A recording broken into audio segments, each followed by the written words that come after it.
हम बात कर रहे थे ऑफसेट पे और हमें टोटल मार्क्स निकालने थे। तो हमने किया ऑफसेट, रेफरेंस में लिया था A1। सॉरी। अब रोज निकालने के लिए हमें अजय का एग्जैक्ट पोजीशनिंग चाहिए, तो हमने मैच लगाया। ठीक है भाई, अजय का मेरे को मैच करके बता दो ई कॉलम में। ठीक है, बट ऑफसेट चूंकि एक सेल छोड़ के सर्च करता है, तो ऑफसेट की इनबिल्ट प्रॉपर्टी को काउंटर करने के लिए हमने अलग से एक -1 लगा दिया। तो ये हमें एग्जैक्टली उस रो पे लेके चला जाएगा। तो A1 से अगर तुम देखोगे, ठीक है, अजय आ रहा था 6 पे, एक माइनस कर दिया 5। तो यहां से हम कहाँ पहुंच जाएंगे? 1 2 3 4 5। हम यहाँ पे हैं अभी। ठीक है, A6 पे, मतलब ये 4 जो है अभी आ चुका है हमारे पास। लेकिन हमें ये वाले वैल्यूज भी चाहिए। ठीक है, 1 2 3 और 3 वैल्यूज चाहिए। तो हाइट में हमें कोई खास चेंज नहीं करना। ठीक है, बट ये एक सिंगल रो तो चाहिए अपने को। ये एक सिंगल रो चाहिए तो हम 1 करेंगे। और विड्थ में, ठीक है, अब सिलेक्शन होता है उस पर्टिकुलर सेल को लेके। तो ये तो चाहिए ही चाहिए। यहाँ पे हम आ चुके हैं 1 2 3 राइट हैंड साइड की तरफ। तो टोटल 4 सेल सिलेक्शन करने हैं राइट हैंड साइड की तरफ मूव करके। तो हम करेंगे 4। और ये अगर हम इसको क्लोज कर दे रहे हैं, ये मेरे पास 4 वैल्यूज आ जाएंगे। अगर मैं चाहूँ तो यहीं पे देख सकता हूँ, इसको हम F9 करके देख सकते हैं अपने पास जो वैल्यूज आ रही है। जो फॉर्मूला शुड नॉट बिलोंग, अच्छा अच्छा एक सेकंड, मैच इसने चलो कोई नहीं, इसको डायरेक्टली मैं सम करता हूँ। ये पूरा इसलिए नहीं अभी दिखाया है इसने, क्योंकि यहाँ पे हमने इतने सारे वैल्यूज ले रखे थे, तो इतने सारे वैल्यूज वो फॉर्मूला बार में नहीं दिखा पा रहा है। बट इसको अगर हम सम करेंगे, क्यों नहीं आई ये? ऑफसेट इवन से मैच किया हमने में, अच्छा सॉरी, यहाँ तो वैल्यू डालना भूल गया। ये रहा। ठीक है, अब ठीक है, अब इसकी वैल्यू आ जाएगी। तो ये मेरे को रिटर्न करा 40। अगर जय के मार्क्स हम देखते हैं, अजय के मार्क्स आ रहे हैं मेरे पास 35। ओके, 35 क्यों आया? A1 से हमने मैच करा था इसको। सिर्फ मैच की वैल्यू अगर चेक करें क्या आ रही है, 6 आ रहा है। ठीक है, इसको छोड़ के इसने 1 2 3 4 5 6 ये सेलेक्ट किया होता, बट मैंने वो -1 कर दिया था तो 5 पे आ जाएगा। 2 3 4, ठीक है, वैल्यू तो सही है। यस ना, एक मिनट, नीचे वाले का टोटल मार्क्स कितना आ रहा है? 43। फिर से लगाते हैं, रुको। या एक काम करता हूँ मैं, ई की जगह पे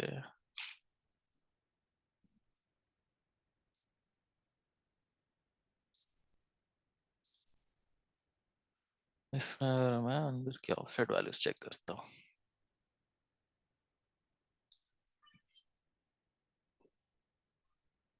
7 9 11 13।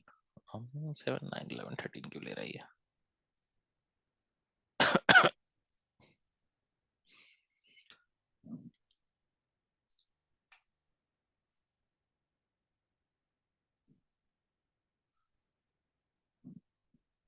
A1 में हमने, एक minute,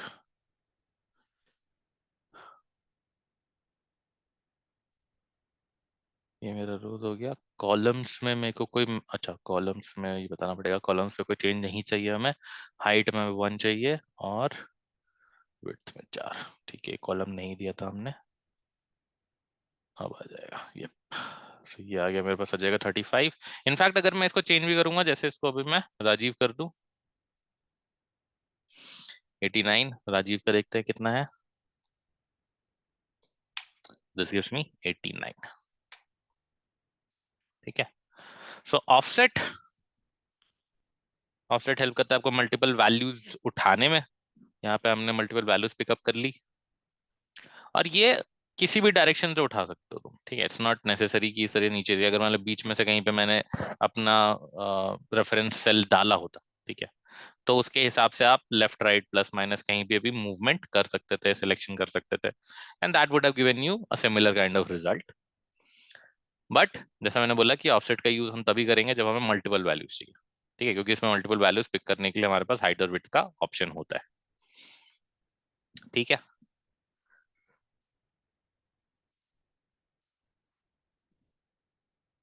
let's talk about index. So index function क्या करता है, जैसे कई बार तुम देखोगे, फॉर एग्जाम्पल अगर मान लो हम कहते हैं index, sorry indirect function, indirect function की बात करता हूँ। जैसे यहाँ पे क्या है अभी, अगर मान लो मैं कहीं पे लिखता हूँ A1, ठीक है, तो A1 is a cell address, लेकिन सिर्फ अगर A1 लिखते हो आप तो उसको एज अ टेक्स्ट यूज करता है। इसी की जगह अगर मैं इक्वल टू A1 लिखूं तो क्या आएगा, A1 की वैल्यू इसने निकाल करके दे दी, मैंने तो इसको बोला नहीं। ठीक है, तो एक्सेल की जो प्रॉपर्टी है, इक्वल टू लगाते ही आपने जो भी वैल्यू डाली है वो उसको एज अ एड्रेस ट्रीट करके ढूंढना स्टार्ट कर देता है। उस पर्टिकुलर एड्रेस पे अगर कोई वैल्यू है तो उसको लेके आ जाएगा बिना आपके बताए। अगर मान लो मैंने यहाँ पे A5 लिखा होता, ठीक है, तो यहाँ पे क्या आता A5, क्योंकि A1 पे वही वैल्यू है, लेकिन A5 भी अपने आप में सेल एड्रेस है। तो मैंने तो बस इतना बोला था कि आपको A1 पिक करना है, उसने A1 की वैल्यू उठा ली A5, अब A5 भी एड्रेस है, पर एक्सेल उस एड्रेस की वैल्यू लेके नहीं आ रहा। ठीक है, सो प्लेन एंड सिंपल चीजें जो है समझने वाली कि अगर आपके पास इस तरीके से डेटा है, एक्सेल सिर्फ एक बार रिजॉल्व करेगा। अगर दूसरे मतलब रिजोल्यूशन के बाद भी आपके पास अगर सेल एड्रेस आ रहा है, एक्सेल उसको नहीं रिजॉल्व करेगा। अगर मैं चाहता हूं कि नहीं, मेरे को जितने भी सेल एड्रेस आए हैं, ठीक है, या अभी जो दूसरा सेल एड्रेस आया है उसका भी वैल्यू चाहिए, ठीक है, जैसे A5 की वैल्यू देखनी चाहिए, तो वो एक्सेल खुद से नहीं करता, उसके लिए हमें उसे एक इंस्ट्रक्शन देना पड़ता है, and that is through indirect. Indirect लगाने का मतलब ये है कि आपके पास जो भी वैल्यू आ रही है आप उसको एज अ एड्रेस ट्रीट करो और उसका डेटा लेके आओ। जैसे A5 है, फिजिक्स लिखा हुआ था, तो इसने A5 यहाँ पे उठा करके दे दिया। ठीक है, अब इसका फायदा कहाँ है या हाउ टू यूज दिस, तो एक पर्टिकुलर एग्जांपल बताता हूँ आपको। फॉर एग्जांपल से सपोज मेरे पास अलग अलग डेट्स पे अलग अलग सेल्स वैल्यूज हम इनपुट करते हैं, ठीक है, और कहीं और किसी और सेल पे आप लेटेस्ट डेटा एंट्री करना चाहते हो, लेटेस्ट सेल्स जो अभी एकदम हाल फिलहाल आपका सेल्स आया है। तो फॉर एग्जाम्पल, और एंट्री किस तरीके से होती है कि जब भी कोई नया सेल्स होगा, ठीक है, या नया सेल वैल्यू का एंट्री होगा, तो वो सबसे ऊपर लिखा जाए। फॉर एग्जाम्पल मैं जैसे अभी मार्च चल रहा है, 1 मार्च से स्टार्ट करता हूँ। 1 मार्च 2023, 1 मार्च 2023 को जो भी सेल्स वैल्यू सेल्स हुआ, चलो ठीक है, 3 4 5 6, तो लेटेस्ट सेल्स क्या होगा, जो मेरा अभी एकदम अभी एक एंट्री हुई है 3 4 5 6, या फिर मैं ऐसा कह सकता हूँ इक्वल टू B2। ठीक है, 3 4 5 6 कोई दिक्कत नहीं है, लेकिन जैसे मैंने बोला कि जब भी एंट्री होगी,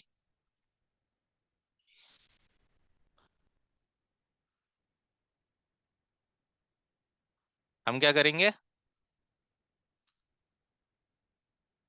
सबसे लेटेस्ट एंट्री सबसे ऊपर, तो जो हमारा रूल है उसके हिसाब से यहाँ पे लेटेस्ट सेल क्या आना चाहिए था, 7 8 9 6, लेकिन अभी भी 3 4 5 6 दिखा रहा है, और मैंने वहां पे फॉर्मूला डाला था इक्वल टू B2, ये ऑटोमेटिकली B3 हो गया। ठीक है, से सपोज कि मान लो फिक्स नहीं किया, इस वजह से हो रहा हो मे बी, तो हम इसको फिक्स भी कर लेते हैं, एक बार फिक्स करके देखते हैं क्या होता है। तो हमने इसको फिक्स कर दिया B2, मतलब अब पक्का पक्की जब भी आएगा डेटा, क्योंकि सबसे ऊपर ही आना है डेटा, जो भी इनपुट होगा वो सबसे ऊपर इनपुट होगा। ठीक है,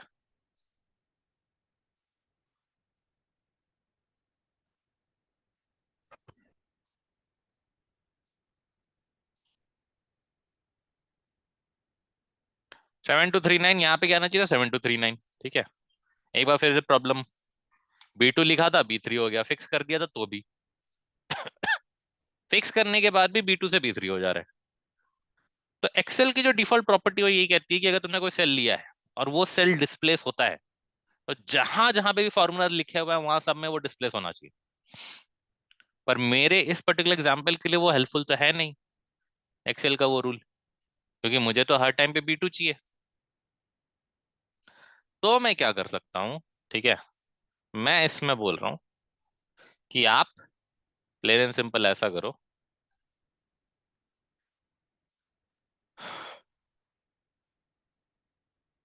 बी और कॉन्कैटिनेशन ऑपरेटर होता है एंड टू, ठीक है।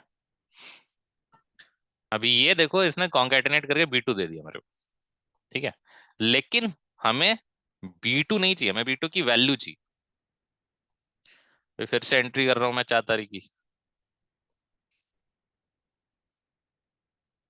ये तो आया नहीं, या चलो ठीक है अभी फिल करते हैं। 5678, 5678 लिया नहीं इसने। क्यों? क्योंकि B2 की वैल्यू अभी पुल नहीं कर पा रहे। बी और टू को जोड़ करके B2 कर देना ये एक्सेल खुद से कर लेता है, लेकिन अब मेरे को इस पर्टिकुलर वैल्यू को एज अ एड्रेस ट्रीट करवाना है। तो हम क्या करेंगे, हम सीधा सीधा इनडायरेक्ट लिख रहे हैं कि भाई जो भी आएगा उसको एज अ एड्रेस ट्रीट करके उसकी वैल्यू पुल करनी है, ठीक है। 5678 अब तुम कर लो, ठीक है। यहाँ पे तुमने जैसे ही वैल्यू डाली से 4 मार्च, सॉरी 4 मार्च नहीं होगा, ये 5 मार्च होगा।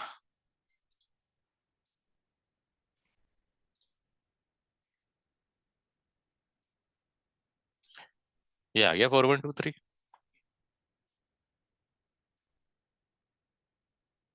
आप कुछ भी कर लो, हमेशा B2 की वैल्यू दिखाएगा।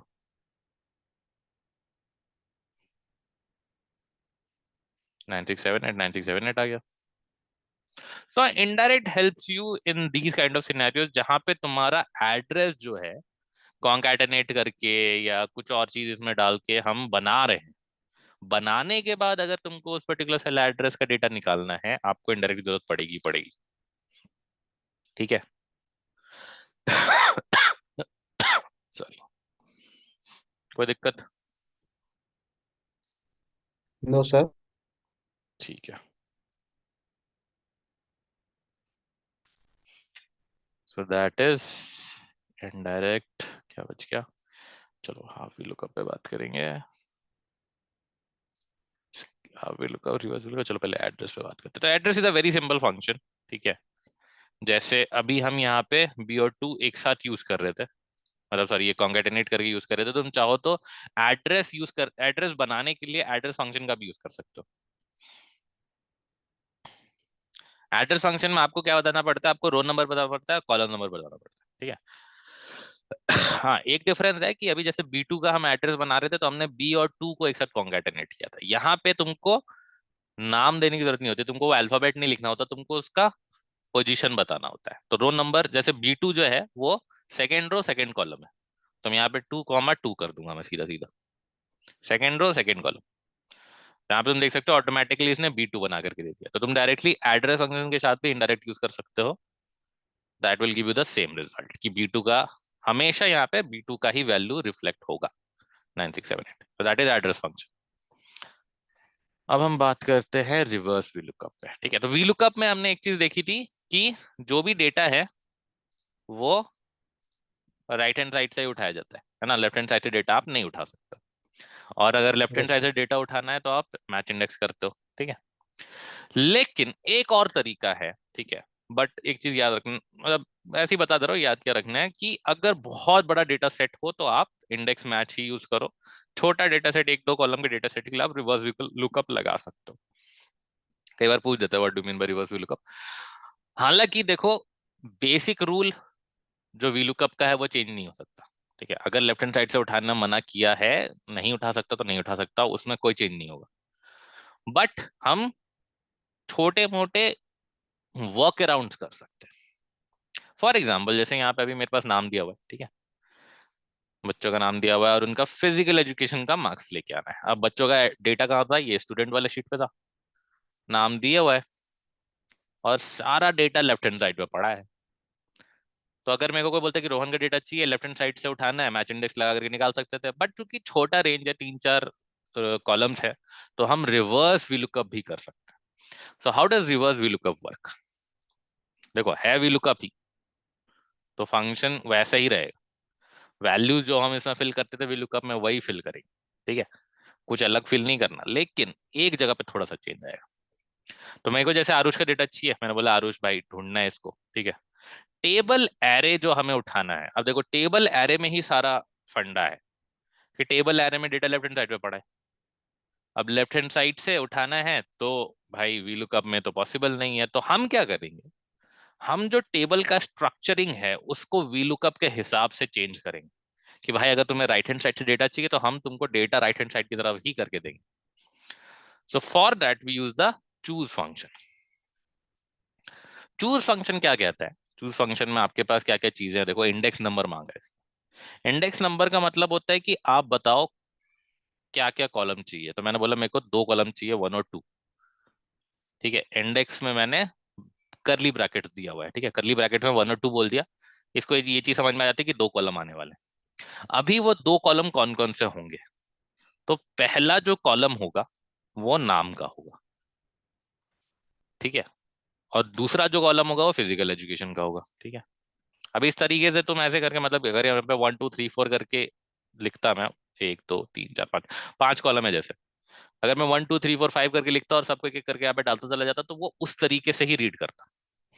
तो यहाँ पे अभी जो स्ट्रक्चरिंग बनेगी, ठीक है, चूज के हेल्प से, इसमें क्या दिख रहा है मेरे को कि स्टूडेंट का जो नाम है ई कॉलम वो पहले आ रहा है, और उसके राइट हैंड साइड में क्या आ रहा है मेरे पास, फिजिकल एजुकेशन का डेटा। तो हमने यहाँ पे स्ट्रक्चरिंग वीलुकअप के हिसाब से बनाने के लिए ये चेंजेस किए हैं। बट अगेन जैसा मैंने बोला कि अगर बहुत सारे कॉलम्स है उठाने के लिए, तब दिक्कत आती है, 1 2 कॉलम उठाना हो, वर्क्स गुड, ठीक है, तो उसके लिए मैच इंडेक्स है अपने पास, कोई दिक्कत नहीं है। बाकी लास्ट में अपने पास रेंज लुकअप मांगा है, सॉरी, कॉलम इंडेक्स चाहिए तो दूसरा वाला कॉलम चाहिए, और रेंज लुकअप एग्जैक्ट मैच, ये यहाँ पे आ गया। डेटा रेंज अपना फिक्स कर लो। डेटा रेंजेस कहीं पे भी अगर आप दे रहे हो, it's always a good practice to fix them, ठीक है, नहीं तो जैसे ही ड्रैग करोगे वो चेंज हो जाएगा, क्योंकि हमने सेल रेफरेंसिंग में भी ये चीज देखी थी, ड्रैग करने से आपके रो इंडेक्सेस ऑटोमेटिकली चेंज होते हैं, तो वो चीज नहीं होनी चाहिए। And hence you can see यहाँ पे वी लुकअप यूज किया है, ओरिजिनल डेटा सेट में लेफ्ट हैंड साइड पे डेटा था, फिर भी वैल्यू आ रही है, बट कोई भी रूल हमने ब्रेक नहीं किया है। वी लुकअप का रूल कहता है कि राइट हैंड साइड से उठाना है, हमने बस उसका ऑर्डरिंग अपने हिसाब से चेंज किया ताकि वो वी लुकअप में सेट हो सके, ठीक, कोई दिक्कत? No. Okay, and last but not the least, there is half V lookup, ठीक है। तो हाफ वी लुकअप में दिक्कत क्या आती है, या हाफ वी लुकअप कैसे बात करते, चलो इसके बारे में।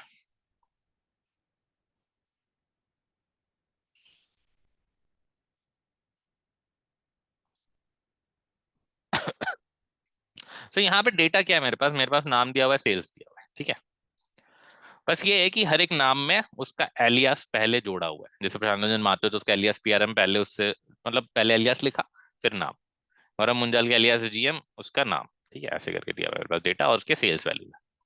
और जो रिक्वायरमेंट है या क्वेश्चन या जहां पे भी हमें फिल फिल करना है डेटा, वहां पे रिक्वायरमेंट क्या कहती है कि आपके एलियास का यहाँ पे एक मेरे पास ड्रॉप डाउन बना हुआ है, जो भी एलियास मैं सेलेक्ट करूँ उसका सेल्स यहाँ पे रिफ्लेक्ट होना चाहिए, ठीक है।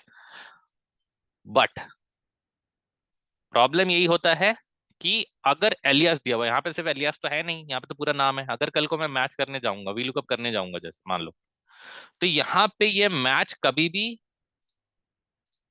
देगा नहीं रिजल्ट, क्योंकि सिर्फ आरएस तो लिखा हुआ है नहीं, यहाँ पे पूरा नाम है, सिर्फ पीआरएम तो अच्छा। लिखा हुआ है नहीं, प्रशांत रंजन महतो है उसके साथ भी। और हमने तो ये वीलुकअप में ये चीज क्लियर कट बोली थी कि भाई अगर E I S H E R लिखा है तो ये एस एच ई आर ही होना चाहिए वहां पे भी, एक एक्स्ट्रा स्पेस से भी उसको अच्छा। दिक्कत आ जाती है, वो नहीं मैच करता। सो इस तरह का अगर सिचुएशन होता है जहां पे कोई सबसेट के साथ मैच करना है, तुम्हारे पास एग्जैक्ट टर्म नहीं है मैच करने की, तुम एक सबसेट के साथ मैच करना है, तब हम हाफ वी लुकअप की बात करते हैं। Half V lookup talks about matching using fuzzy logic. ठीक है, फजी लॉजिक पे बहुत ज्यादा कॉम्प्लेक्स चीज नहीं है। फजी लॉजिक यूज होता है जब आपके पास मैच करने के लिए अप्रोप्रिएट टर्म्स नहीं है। तो star is a special type of character जो फजी लॉजिक में हेल्प करता है। ठीक है, अगर मान लो कहीं पे मैंने इस तरीके से लिखा हुआ है, ठीक है, ए स्टार अगर लिखा है, तो इसका मतलब है आपको उस तरीके के टर्म्स के साथ मैच करना है जहां पे स्टार्टिंग में ए है। स्टार जस्ट डिनोट्स कि आप ए के बाद कितने भी कैरेक्टर्स है उसको इग्नोर कर दो। स्टार ए अगर लिखा हुआ है, इसका मतलब है कि match with terms ending with है। आपको ऐसे टर्म के साथ मैच करना है जहां पे ए लास्ट में आ रहा है, स्टार्टिंग के टर्म्स आपको इग्नोर करने हैं। उसके बाद अगर कहीं पे आपने स्टार ए स्टार का एक्सप्रेशन लिखा है, तो वो वैसे टर्म्स के साथ मैच करता है जहां पे ए बीच में आ रहा है, आ सकता है स्टार्टिंग में, आ सकता है कहीं पे भी होगा, लेकिन होगा।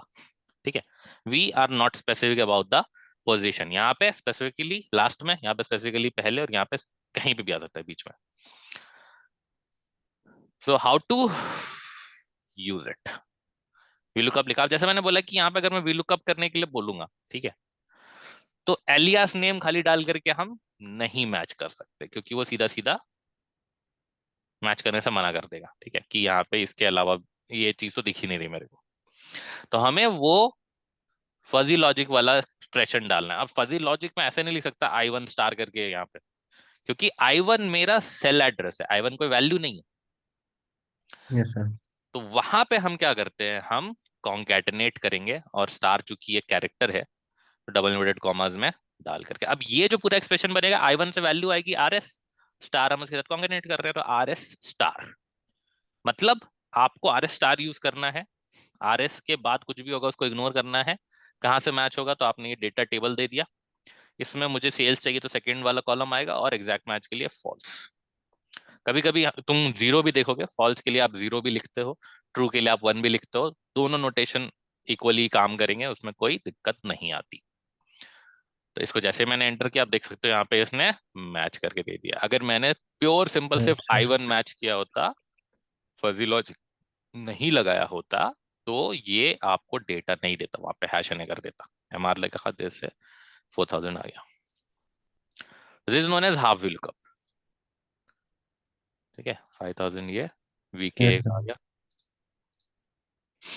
तो जब भी सबसेट्स के बेसिस पे आपको मैच यार। करनी हो, आप इस तरीके से करोगे। ठीक है, और कुछ यस सर। तो ऐसा कुछ ज्यादा नहीं है, बाकी असाइनमेंट है। सर जो ये हाँ हाँ, बताओ दो। सर जो ये फॉर्मूला है सर, मतलब ये मतलब हम याद कैसे कर ये रख सकते हैं सर?